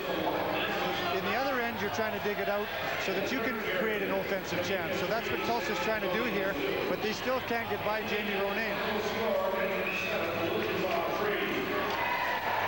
7:23 to play here in the second, and Arvanitis with a left wing circle draw wins it. Nicely shot off of the inboard, a bullet, and it was played on the comeback out into center by Lawrence, and Dicey had to go back to start it again, and then his pass knocked down, and Lawrence into the end zone behind Filiatro. Coming to the near side, up to the point. Ryan Reed's shot is blocked. Opposite side, Dicey again gives the body, and the puck sails up ice. Alizi shoots it across the top of the crease. Davies had no play, and in the end zone, a hard check on Alizi. The puck kicked loose. Davies back with it, trying to get it to Arvanitis. It tips out in front, and in the circle, Paul Johnson has it knocked loose from him, and then Johnson gets called for a penalty. Well, that would have been a 2-on-1 if he hadn't called that penalty. That was a great breakout by Tulsa. That's almost one of those penalties for Johnson where if he doesn't pull down Slino, there may have been worse problems at the other end from the Blazers standpoint. That's a penalty that you don't mind taking. As a coach, you're saying take that penalty because it's a 2-on-1 all the way down the ice. You've got lots of room, and it's two pretty good guys when Slino's going down. So Paul Johnson is in on the very clear tripping call at 13:24. And the Oilers go to work on a power play chance. And they'll start back. Power play chance number 5 from behind their own goal. Brady applying the pressure on Cook. Tulsa trying to extend a 1-0 lead. And Brady steals the puck in center and sends Brad Cook back at defense behind his net to start a rush out. And then Brady picks his pocket again and plays keep away, sending it into center. Olivier from Tobin waits for some pressure, and then he fires the puck back into the Oilers zone. Under 6 minutes in the second. And Cook back out to center. 2 passes, sending the puck to Slino. Lawrence will try to get it started, but the puck rolled up the boards. And O'Donnell's able to jam it to center. McIntyre at the line for the Blazers. Couldn't keep it in play. Beausoleil with McIntyre all over him. Knocked down. Crowd wanted a penalty, and Tobin delivers the biscuit again. Ronay makes a nice play, Gary, to hustle it up to Lawrence, and Lawrence throws it deep to the right wing circle, or corner, and then Brookbank has golfed it back. Well, in this particular power play, Tulsa's trying to make the low percentage play. Yeah. They're not, one guy's picking the puck up, carrying it, trying to stick in a little bit too much, and they're really not having much flow on it. Paul Johnson in for another 28 seconds, and Butler on a steal. Can't get the puck now. Burton cuts behind the fence. Kicks it and carries into the corner, and he got a bad angle shot, and then Butler got knocked into the goaltender. And we got another penalty coming. This time it's going to be to Tulsa. Now Derek.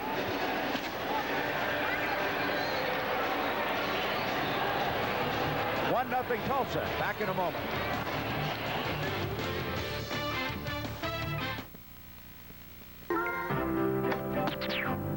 Oh, ma'am. I think you dropped this. Toss it back in. Hello? I haven't forgotten. On the way. 50 states, one rate, no roaming, and no long-distance charges. AT&T Digital One Rate, now starting at $59.99. So reconnect. There's no reason not to. Did you put out the garbage? I was just kidding. Information is everything, especially when Oklahoma consumers need to make decisions about their telephone, electricity, or natural gas service. Hello, I'm Corporation Commissioner Denise Bodie. One of my jobs is to make sure that consumers are better off as we transition our utilities to competition. So we're arming you with the information you need to make informed decisions. I invite you to watch a special show called It's Your Money. Tuesday at 5 p.m. on Cox Channel 22 and Channel 35. Welcome back to the Convention Center. Oilers lead at 1-0. Great basketball action coming your way very, very soon here on TCI in Tulsa on Thursday night. It's late night with the Golden Hurricane from Honolulu. Brian Riley will host TCI's live coverage of the TU at Hawaii game starting at 11 p.m. on Channel 44 on TCI. Bruce Howard, J.V. Haney will have the call from the islands as TU tries to hold on to first place in the Western Athletic Conference.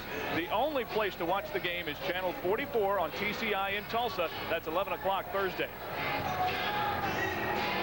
4:52 to play. To each team is skaters shy. Mike Moore, just before the break, called for holding Butler. Blazers will have a power play in 14 seconds, and they have the puck for a shot on Ronayne. Off of his stick, bounds away, and Butler in the near corner. Can't control it, and Hamlin's able to cross it into center. Gregoire will get a dash to the Blazer line. It's broken up, and now the Blazers back at full strength as Paul Johnson out of the penalty box. Blazers have a minute 40 to work to try to get this game tied at 1. Sauter comes to center. He'll feed it left wing side and cuts to the net and misses a pass into the right wing corner. And it's sent back and cleared out by Gregoire. Butler gliding back behind Gian Filiatro as the clock approaches 4 minutes here in the second period. Arvanitis now to Dashnita Sauter.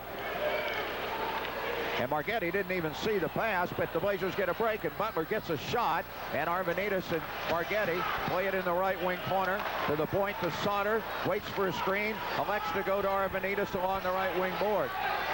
And then he tried to cross it to the point, and Dashney couldn't keep it in. Pass was off target also. Butler will flutter it back in for Arvanitis. 45 seconds left on the power play. And Sauter on the point can't get a pass, and the Blazers power play right now looks like number 9 in the league. Sauter shooting it around the boards, clears it out. Burton had to come back in his own zone. Finally, it kicks to Sauter. He'll try it left side to Davies, who's out fresh. Scott Davies, tip pass to the blue line. Knocked into center. Burton couldn't keep it in. And the Oilers get Hamlin in across for a shot scooped off the ice by Filiatro. And boy, now you talk about a power play that has produced nothing. Now Lawrence and Olivier pushing at each other. Well, that started down in the other end when the play went down. Dougie was forechecking, and the two players got together. The referee wasn't watching it, and I think they were jabbing each other going down the ice. But right now, Oklahoma City needs to make some shorter passes. They're trying to spread the power play out a little bit too much. It's giving Tulsa an opportunity to get in the middle between the shots, between the passes, and now they come down and even get a shorthanded shot on net. 17 seconds left on the power play. In the biggest turnaround game in the series this year, the Oilers used 2 shorthanded goals. Well, Lawrence is angry over in the bench area. Olivier will take the draw for the Blazers. Biggest comeback for the Oilers. They got 2 shorthanded goals in a 7-4 win in Oklahoma City this year. McIntyre trying to catch Davies on a deflection on the corner. The Oilers come back at full strength with Mike Moore. Now the penalty box. Tobin on the point with a high shot. Up high. The stop for Roné. Well, it's getting tough along the boards with the sticks. The guys are really pushing with their sticks, and any one of these plays could be called a penalty. Here we see Dougie Lawrence, that started along the boards with the stick. Roné again, no rebound, catches the puck, a high shot, but it's getting tough in the trenches there. There's a lot of pushing and shoving going on in the corners. This has been the best defensive game both ways, defense and forwards in the series, I think. Tobin. Shot right off the draw. Didn't go any place but to the near board. And the Oilers' snap pass is picked off, and Olivier's got it back quickly. Elise can't field a McIntyre delivery. And then Olivier knocks down a dump-in pass, sends it back, but Cook's there to intercept. And this allows Diamond to go deep to the goal line. And a pass in front broken up. Tobin helped out Filiatro, and then Philly does it himself. Taking away a Welsh shot at the belt, just like the Oiler goal from Gregoire earlier in the period. A quick action out of the corner that the puck got loose. That time, this little action by Diamond gets a fling in front. It kicks loose from Tobin, and then it jammed back in for a moment before Tobin and Filiatro were able to clear. Jordan Welsh had another good shot from the point.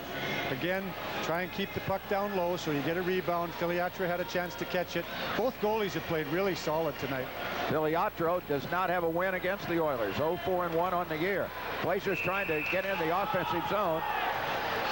It might have looked like a possible 2-on-1, but Davies was way inside. Coming into tonight, Filiatro, without a win against the Oilers, 0-4-1, and a poor saves percentage of 87%, goals against 3.40, while Roné was 3-0 against Oklahoma City, and we've repeated 95% saves percentage and going up right now. And again, in any one of those games, I think it could have went either way. The team that's staying in this game, that's not making the least mistakes, they come up with the win. Sauter with under 2 minutes to go in the second. Back in behind Filiatro. Blazers trying to find some offense. And up ice, Davies on a Brady pass. He goes down, so does Jason Abel. Brookbank back in the corner for the Blazers. Can't get it, so Sauter comes back to help. Now Brookbank does get a play. Back over to Sauter, and he got it up ice enough for Brady to clear from O'Donnell. And then Davies taps it back, and Sean carries for the Blazers to the goal line. Into the crease. Great defensive play by Chris Smith on Mark O'Donnell, who was on the doorstep. The Oilers take the pressure off, send it back. Brookbank launches it out into the neutral zone. And it's shot right back for Sauter. What a play by Chris Smith a moment ago. He took away a one-time deflection from O'Donnell, or the attempt on it. A minute to go, just over here in the period, as McIntyre crosses in with a long left wing pass to Margetti. Allows Johnson to get a shot, and a bad save for Roné. And now Lawrence trying to get in the hair of the Blazers, doing some pushing with Davies. What a play, Gary, a moment ago by Chris Smith. Yeah, Chris stayed real focused on the puck. Here it's thrown right in front there of the net, and it Yep. could have went, it could have been a shot on goal. Goaltender could have grabbed it as easy as anything else, but Chris the beauty Smith was stayed focused. Exactly. The beauty is he leans out and steps in front of O'Donnell, who's got some size and strength, and keeps him from reaching around and getting that little tap on it. Blazers have 13 shots. So Roné now has stopped 28 Oklahoma City shots.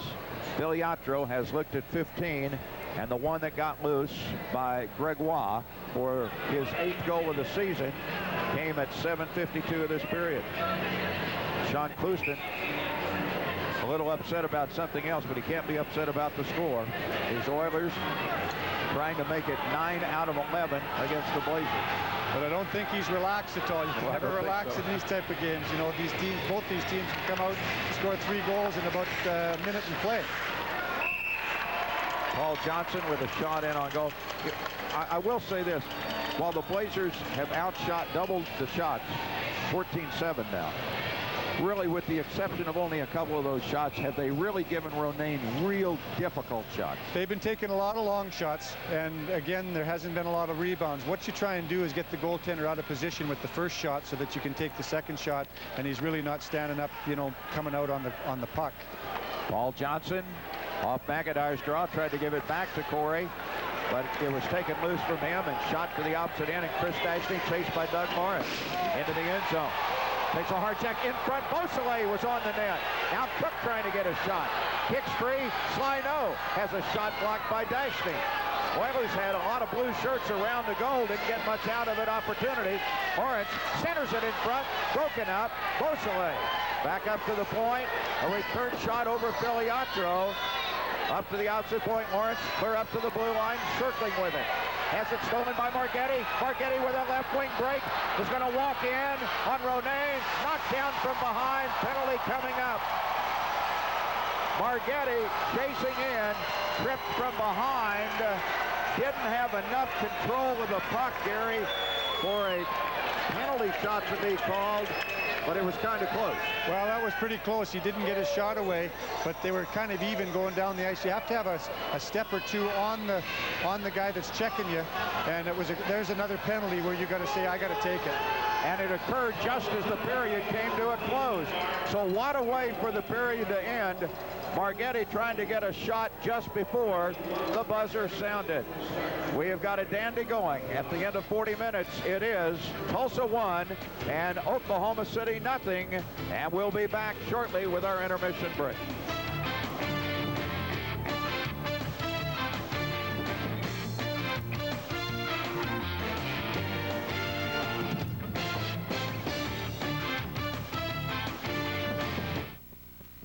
We're pretty proud of our malts and our milkshakes that we make at Brahms.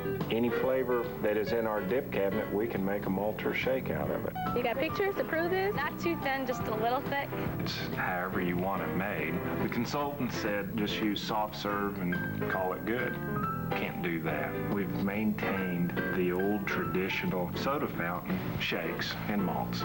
It says Brahms on the side of the cup, and when you put your name on it, you want to be proud of it. You probably think that if a furniture store isn't located near I-40 in Reno, that it isn't worth visiting. Not true. I'm Ken Burkhart with Burkhart's Furniture Gallery. We've been told that we have the finest selection of quality furniture at affordable prices. We're the best kept secret in town. Remember, we're not the brothers, we're your neighbors. So come on down and see us. We're located at 7517 Southeast 15th on the corner of 15th and Midwest Boulevard in Midwest City. I believe this pageant teaches you what's really important in life. They're well-rounded women. I think she's got a boob job. Who are about to kick up their heels. They ask you to take your top off. Get the money first. And step on anybody who gets in their way. Bring it on! A comedy with a lot of fun stuff is in demand. Being beautiful just got ugly. Suck it in, or so help me, I'll shove my foot so far. Drop Dead Gorgeous. In demand. Pay-per-view for the demanding viewer. You rule. No matter where I travel, one thing remains the same. Everybody loves Ford here in the Sooner State. That's why Ford Ranger's been the best-selling compact pickup for 12 years. First with 4 doors, roomiest regular cab. And now you can drive Ranger for only $188 a month. Ford Ranger's ready to take on whatever Ford Country has to offer. See your Oklahoma Ford dealer. Oklahoma knows Ford's the best.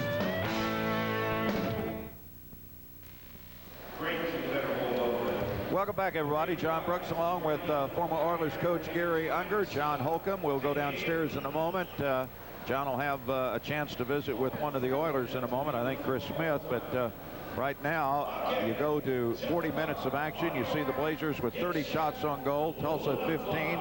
This has been the exact scenario of the series all year long. Blazers outshoot the Oilers, but the Oilers win the hockey game, and right now they're winning it 1-0.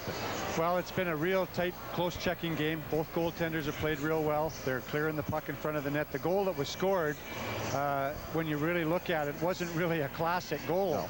No. The pucks have been bouncing in front of the net. The goaltenders have been able to get the rebound on that one particular play, and that's what you're really trying to do as a team, is get that one play that's going to create an opportunity. And I thought that it was really difficult on the part of Doug Lawrence at the last, there's 7 seconds left to go in the period. You pretty well got the period down. You're down in the other team's end. You're the last guy in the zone. You're out close to your blue line. Instead of shooting the puck in deep and making a simple play, he tries to make a tricky little play, and all of a sudden Oklahoma City comes back. The game could have been tied. Well, it is not tied now. It is 1-0, and one guy who made a great play late in the period to keep it 1-0 in favor of the Oilers was defenseman Chris Smith, and John Holcomb is with the Oiler defenseman down on the ice. Thanks, John. Chris Smith with me now, and Oilers lead it 1-0. And Chris, this is pretty typical of the way this series always seems to go, isn't it? Yeah, it's always they're always tight games, very intense. We're battling for rights of Oklahoma here, and they're always good games. Is there any difference between tonight's action versus the other 10 times you guys have met this year? Because there have been some more high-scoring games than 1-0. Yeah, but today, they're getting a lot of. We're both getting a lot of shots. The goalies are playing well, and both of the teams' defense are playing well. So it's going to be, we've had 1-0 games before. As long as we come out on the top end of it, we're not really too worried about it. Okay, you helped preserve this 1-0 lead late here in the second period with about a minute to go. We take a look at this play. Tell me about this play here. Well, they were coming down on an odd man rush, and there was 2 guys in front of the net. I was just trying to play the middle and see if I could pick off the pass, and luckily it came right to me, and I was able to bat it out of harm's way. Playing the Blazers, is there any team that you guys, as a team here in Tulsa, want to beat any worse than Oklahoma City? Oh, you want to beat every team, but, like you said, we're only an hour away from them. It's always been big rivalries here between Tulsa and Oak City, and it always feels good at the end of the night when you walk away with a win against these guys. You have 8 wins in 10 games, but that may be a little deceiving because 4 of those came in a shootout. How have you been able to come out on top? Again, when we get into a shootout, we have great offensive talent to go in these shootouts, and our goaltending's outstanding also. Yeah, Jamie has done a great job. That you've had 2 guys in the Tulsa goal that have done great jobs, Craig and Jamie, but Jamie's really come up big tonight, hasn't he? Right, he's played well. Chad played well for us last night. Unfortunately, we weren't able to help him out enough, but tonight I think we're going to come out and give him some help, give him the help he deserves. You guys have been pretty strong in the third period overall during the season. What do you do maybe that's different? Because I know last night against Indianapolis in the loss, Coach said that you maybe didn't come out with enough fire in the first and second periods, but you guys seem to come on in the third period. Well, it was one of those situations where we played one game maybe in our last 10 days. That's tough in the middle of the season when you get a break like that. We've been used to playing, 7 games in 10, 12 nights. When you get a break like that, sometimes it throws everybody's game off. We were able to come back tonight and play good, and I think it's gonna tell everybody that we're for real. Yeah, now you've got a big stretch here, and you're probably, well, you think you see these guys in the playoffs again? There's no telling where we're going to see them again, but, like you said, it'll be a good game, and as long as we come out on top, we'll be all right. All right, Chris, thanks so much. Good luck in the third period. Chris Smith, Oilers defenseman. Tulsa leads Oklahoma City right now, 1-0. We'll be back with more from the Convention Center here in Tulsa after this timeout.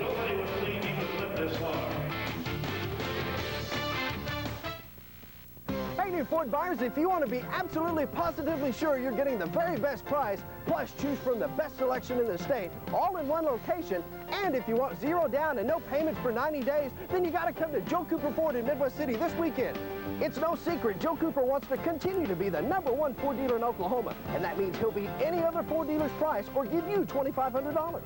Here are some examples of Joe Cooper Ford's low prices. This 2000 Ford F-150 is only $13,277, and with only 10% down, $243 a month. Or this 2000 Explorer Sport is only $17,877 and $325 a month. Or this 2000 F-150 Super Cab, only $15,977 and $291 a month. And sports car buyers, how about this 2000 Mustang? Only $14,677 and $267 a month. You don't have to pay a no-haggle high one price at one of the consolidated Ford dealers when you can get the guaranteed best price at Joe Cooper Ford, I-40 and Southeast 29th in Midwest City.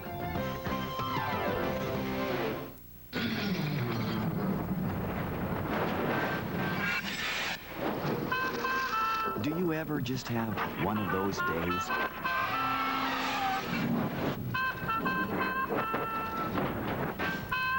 Well, at Farmers Insurance, everything we do is about getting things back to normal.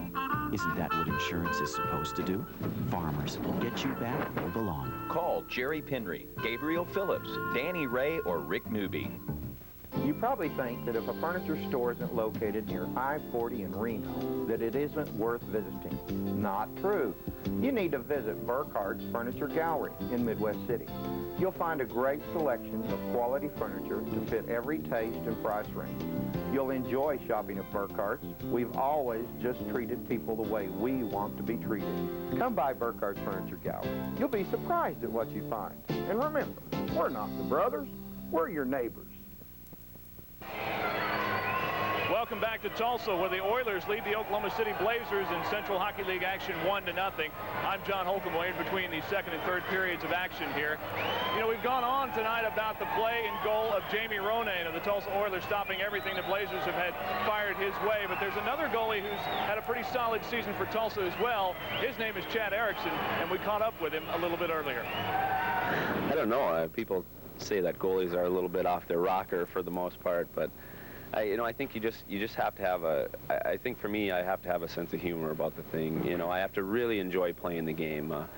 You know, some nights, there's going to be a lot of nights where you're going to get scored on where you're not going to have much, you're not going to be able to do much about it, you know, and there are going to be some nights where you're going to give up bad goals, and there are going to be some nights where you're going to make saves that you probably shouldn't be making. But, you know, for me, I have to really have fun out there. You know, I'm the type of person, you know, I'm just kind of a laid-back individual, and I really have to enjoy myself out there. And you know, as far as young kids, it's just, you know, they have to enjoy playing the position. It's a pressure-filled position. I mean, you're the last line of defense. When a goal is scored, you know, most of the time they look to the goalie. You know, it doesn't matter what happened in front of the goalie. We're always there, you know, and that's part of the pressure of it. You know, we're there to save everyone else's butt if they make a mistake. And some nights you're going to do it well, and you know, people are going to recognize you, and then other nights, you know, you're not going to do it so well, and you really get noticed. But I think, you know, as far as a goalie, you notice goalies, you know, when they're really moving well, and you know, myself and Jamie, we tend to move around the net fairly well, and you know, we've complemented each other really well this year. I think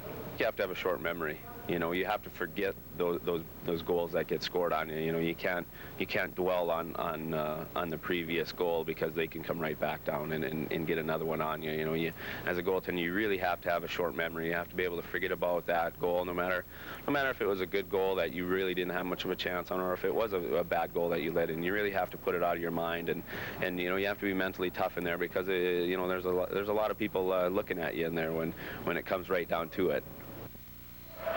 And Chad Erickson getting a well-deserved night off after stopping 39 of 42 shots when Tulsa lost to Indianapolis here last night. Of course, it pays to have more than one good goaltender in the CHL. Tulsa's in the midst of a 7-game and 10-night streak. Once again, our score here in the second intermission, Tulsa 1, Oklahoma City 0. We'll be back to the Convention Center after this.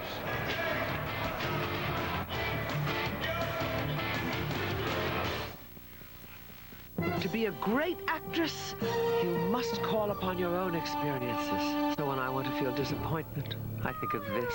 And this when I want to feel sorrow. But when I want to feel intense joy, this is what I think of. Arby's Light Roast Chicken Santa Fe. Roasted chicken, cheddar cheese, and a rich Santa Fe sauce. Great taste without all the fat. Of course, it also comes in real handy when I want to feel full. Try the Light Roast Chicken Santa Fe, part of the light menu at Arby's. Oh, ma'am. Oh. I think you dropped this. Toss it back in. Hello? I haven't forgotten. 50 states, one rate, no roaming, and no long-distance charges. AT&T Digital One Rate, now starting at $59.99. So reconnect. There's no reason not to. Can you put out the garbage? I was just kidding. Are you confused by all the talk going around about satellite TV? Do you have to buy the dish, or can you rent it? Can you install it yourself? Will it work on all your TVs? Is programming included? And what about service, repair? Before you gamble with your hard-earned cash, call 1-888-SAT-INFO to get this free brochure with all the answers. Just call 1-888-SAT-INFO for your brochure. It's a sure bet, and it's free.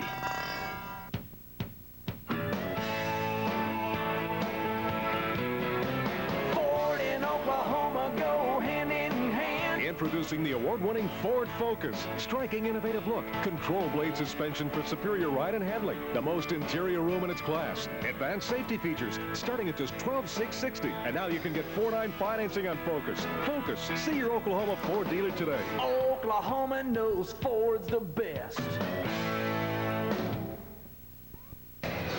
Late on our second period intermission break, Oilers with a 1-0 lead, but the Blazers will have a power play to start the third period. And Gary, let's look at some of the things that took place in this period that were key. Here's McIntyre splitting the defense, getting around. Backhander Rodin, a perfect slide across to make the save. Viliatra watching the action on the goal that scored. Loose puck, bounded loose from him. And Margetti, even though he had Greg Watt tied up, Greg Watt batted it in. Burton gets a shot. In on goal. Rodin got the save, and in a pile-up there, Moore got called for holding. Here's the play by Chris Smith as he breaks up a setup for Mark O'Donnell. And then at the end of the period, the walk-in by Margetti and the tripping call against Joran Welsh, which is going to set a power play for the Blazers to start the final period. Let's look at the game statistically through two periods. And when you look at it from this standpoint, Gary, and you see shots on goal, and you see the Blazers trailing 1-0, you say, wait a minute here, what's going on? But we've talked about it. Blazers with 15 shots on goal to 7 in the second period, total of 30 to 15, yet a lot of those have been long-range shots. Yeah, they have. There's been, both teams have had real good quality shots. Rebounds have been controlled real well. Tulsa got a few more shots that period, or a few more shots against them that period, but again, it's going to be one shot, one play that's going to turn this game around one way or the other for each team, and this is going to be a huge special team penalty kill for Tulsa, power play for Oklahoma City. Saves actually 14 for Tulsa on 15 Oklahoma City shots. All right, let's go downstairs very quickly before the start of the period and join John Holt. Well, guys, you talk about the penalties, and of course Tulsa will start out a man down here to begin the third period, but we've got a trivia question that's all about Tulsa Oiler penalties. Who holds the record for the most penalty minutes in a game? And that's 57 minutes, believe it or not. Curtis Voth, Mike McWilliam, Craig Cox, or Doug Lawrence? If you know the answer, log on to TulsaSportsWeb.com, and you could win gift certificates and other prizes. Let's get set for the third period now and go back upstairs. Both teams back out on the ice. Now, quickly, here's a look elsewhere around the Central Hockey League. Fayetteville extending their lead to now 7 points in the Eastern Division over Columbus with a 3-2 shootout victory tonight. Huntsville 4-0 over Memphis into 2. Macon 7-3 has defeated Wichita tonight. That is a final. And Topeka in the Western Division with a 4-2 lead late in the game over San Antonio. Here, battle for the top 2 spots. If Tulsa wins, they're within a point of the Western Division lead and Oklahoma City. And important from their standpoint, Gary, maybe even a little bit more so because the Blazers have played 2 fewer games than Tulsa. Yeah, that's right. And what we talked about before, there's not a lot of difference between San Antonio, who's at the bottom of the division, and the top division, Oklahoma City, top of the division. Doug Sauter's trying to get his troops ready for the third period. Oklahoma City has got a solid team, and for the third period, they're going to be ready to go. Well, to go to begin the period, they got the guns out. Corey McIntyre, Joe Burton, Don Margetti, Luke Beausoleil, and Doug Lawrence, 2 excellent penalty killers for the Oilers. Mosley and McIntyre to face off. Woodward, the referee, drops it. Margetti got a tap but couldn't come up with it. And the puck will be sent in by Daniel Chaput to start the period. Sauter back to get it. Opening seconds of the final period. And the Blazers trying to get something started and get it tied up. Send Olivier with a long bullet to the left wing corner. McIntyre up near the blue line. Crosses to Sauter. Skips it goalward. Knocked away in front by Brad Cook and then cleared into center by Lawrence. And Olivier's got it on the tape of McIntyre. But somebody was in too soon on the opposite side. In the box, Joran Welsh picking up the penalty at the end of the period on the walk-in by Margetti, getting the 2-minute tripping penalty, and Welsh setting out the opening 2 minutes of this period. Doug Sauter's trying to get his power play back together again here. They've been kind of a little sporadic tonight. They want to get the puck back to the point, get some shots on net, go for those rebounds. McIntyre in center. Blazers 0 for 4 in the power play. Trying to get the game tied, but not getting it tied that way. They did nothing on their last power play, nothing. And they have gone through nearly a minute here at the outset of the period and have done nothing. And Sauter will try to get something started. But he misses Margetti. At the goal line, Chris Smith's able to golf it back out of there. Really not getting any penetration. No. Oklahoma City there. Well, they can't get in. Doing a good job of clearing the puck, standing up on the blue line, forcing him to make a play that's a difficult play. Now McIntyre across to Margetti, who will chase to the corner. Smith on his back, ties him up. Burton in the end zone trying to get to the puck. Up on the point, Olivier able to hold. He's going to fire that bullet. It's off the glass hard. And Olivier holding again. Gets a second shot. It's blocked in the slot. Burton got to turn around but couldn't get it even close. And back away from the play, Margetti and Chris Smith get mocked up and they go after it. Margetti and Smith pummeling each other. Margetti's helmet off. Now Smith jersey up. And Chris Smith and Margetti now really pounding away. And Smith trying to get in a little overhand cross.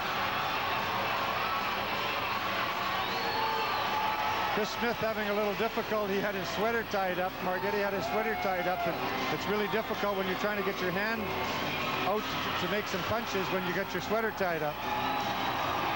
Margetti will go to the box. Really haven't seen an awful lot of that tonight. The teams have been real careful not to take penalties, so as long as each team gets equal time in the penalty box, then it's okay, but you don't want to take an aggressor penalty on a time like this. Chris Smith doesn't look quite as neat right now as he did with John Holcomb just a few minutes ago, does he? That's the name of the game right there. Right. His hair is... and it's tiring, too. That will take an awful lot out of you. You see Smith sitting in the penalty box trying to get his breath, and, you know, that'll hurt him as the game goes on because you've already played 2 full periods, and now you've got to go out and play a third.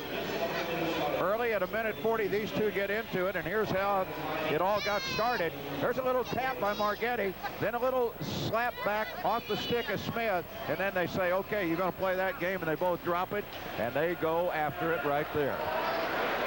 So they're both in 5 minutes for fighting, and the Blazers are 14 seconds from squandering away anything on a power play. As Tobin will send it in for one last chance. Brady taps it behind the goal, and the power play expires. Welsh out of the box. Oilers even. Tobin getting a shot. Nice knockdown by Chaput. And a second shot. Score! Butler with a deflection of an Olivier shot. And just that quickly, the Blazers tie it, just like the Oilers did it bang earlier. Oilers have killed the penalty, and Olivier gets a shot, and Butler on the corner, able to deflect either Brady or Butler, one of the two. Brady's acting like he got it. All he did was take the shot from the point. There was a lot of traffic in front of the net. The penalty had expired. The natural tendency sometimes is to relax a little bit because you've got that extra guy back in the lineup.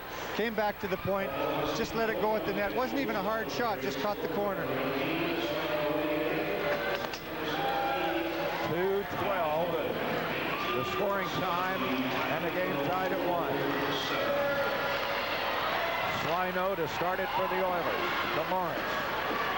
No will take it down into the corner, puts it out front. Butler knocked it down, and it's jammed back through the neutral zone and sent back, and then back it goes into the Oiler end and cleared back out. Now they say nobody deflected. If they didn't, it went off of somebody. Right now they've given it to Olivier. I don't think that'll hold up. Butler in the far corner for the Blazers. I think Butler or Brady got a tip on it. Here's Brady, the center of the offensive line, left wing side, shoots it through the crease, deflected by Ronayne nicely, and on the far point, and near it, Jordan Wells sends the puck into center. It hits Mark O'Donnell, and the Oilers will carry it in. No gets a shot over the glove of Olivia, or Filiatra, excuse me, and then it bounded back in. I'll tell you, back behind the play a moment ago, Blazers fortunate they didn't get too many men on the ice when that puck hit O'Donnell coming off the ice. A little bit of confusion there on the line change, and anytime you're doing that as another team, here's a look at the goal here. We worked the puck back to the point, and it was actually just a flip shot at the net. It wasn't a hard wound up slap shot at all, just kind of made its way through there, and we can't see whether it tips anybody there or not, but it caught the corner of the net. Just inside the left post, and you know what? Brady might not have touched it, and looking at the replay twice, it might have just found the angle on the Olivier shot. If it holds up, Olivier is in double figures with his 10th of the year.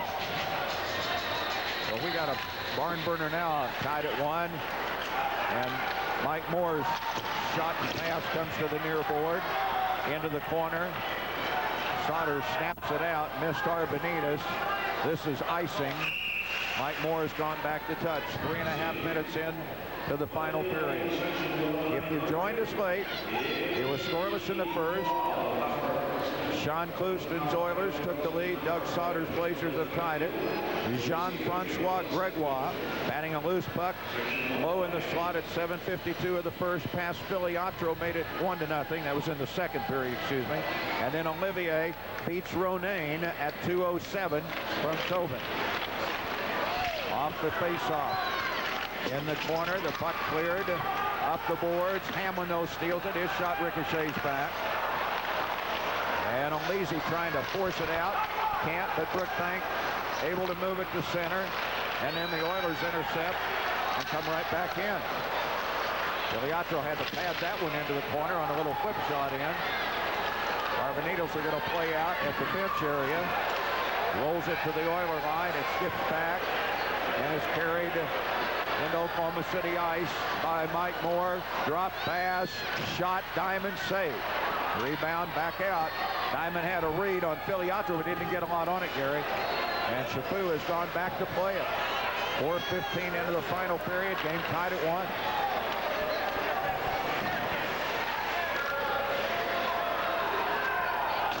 Now McIntyre trying to play it up on the point. Forces the puck into center for the Blazers. It kicks back, and Olivier and Dashny exchange passes. And then a pass back out of the Blazers zone covers that short 2 lines, and we got to stop it. Yeah, there's one of those 2-line short passes, like you mentioned. You don't have much room to work there. Dashny, bounced it off the boards, tried to get it up to his players so that they could get it over the red line and get it back in deep in the Oilers' end. What they're trying to do is gain control of the zone, get the puck deep in their end. The more time you can play in the other team's end, the more opportunity you have to score a goal and keep this game, where you want it to be. Corey McIntyre, one of the best in the league on the faceoff, had won the draw back against another good guy on the draw, Beausoleil. And then Burton on a clearing pass comes to center from Dashner. McIntyre drops it to Joe. His shot bounces free. Up to the blue line to Dashner. Got a long time to shoot. Does. Loose in the slot. Ronayne made the save. It rolled away. And some action in front of the goal has created probably a holding penalty again in front of the net. Derek Woodworth has called it. Somebody's going to the box, and it looks like it's going to be the Oilers. Back in a moment. Game tied at 1. Stay tuned. You probably think that if a furniture store isn't located... Blazers' 5th power play chance of the night. They are 0 for 4. It'll start right here at 5:07. Beausoleil in on a holding call, and the puck cleared by the Oilers. The Blazers have done nothing, Gary, the last 2 times on the power play, although they got the goal right at the end of the last one, and Olivier right here at it. But that's the type of team they are. You just can't give them a break. You never know. Even though they're looking like nothing's happening, you know, they're able to turn that puck over real quick and all of a sudden get a goal-scoring opportunity and a goal. Well, this is the lowest scoring game of the 11 this year. Blazers had averaged 3.3, Oilers 3.9 through the first 10 meetings. So far, we still got a half a period to go. Boy, you're pushing that scoreboard, aren't you? Puck's in the end zone, sent around, and Sauter on the point will hold. Passes up a shot. Now Traeger scores.